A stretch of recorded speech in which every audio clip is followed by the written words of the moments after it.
Shalom everyone, I'm going to continue this fantastic series, friends, of the daily page of the Daf Yomi on page 99 of Masechet Zevachim. Very, very interesting. We hear some insights in today's page that in almost all of the sacrifices that are brought in the Bet HaMikdash, the Kohanim receive some part of meat, let's say, for them to eat. Now, while the Torah commands that the Kohen who actually brings the sacrifice is the one who receives a portion from the Korban, obviously we see this in Sefer Vayikra chapter 7, respectively, nevertheless, it was accepted practice for the meat to be divided up between the Kohanim from the family of the priests that were working in the temple at the time, which we see very much in chapter 18 in Devarim also, which of the Kohanim are deserving of a share. Now that's a question that's posed today.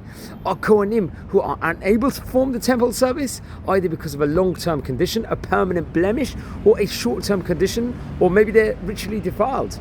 Also, are they eligible to, let's say, receive a portion? That's a question that's posed on today's page of the Gemara, friends, over here. Now, we see that this 12th perek of Zevachim, it actually started on yesterday's page, on 98, and its focus is on the portion that the Kohanim receive from the sacrifices that are brought in the temple.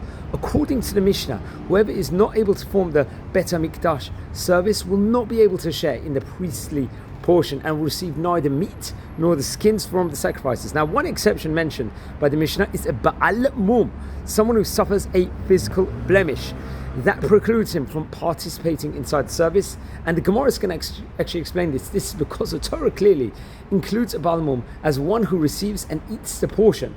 That's what's actually reported over. Now, what's interesting, we can also say that on today's page, Reish Lachish, it raises a following question. What is the status of Ba'al Mum who is impure, Tameh?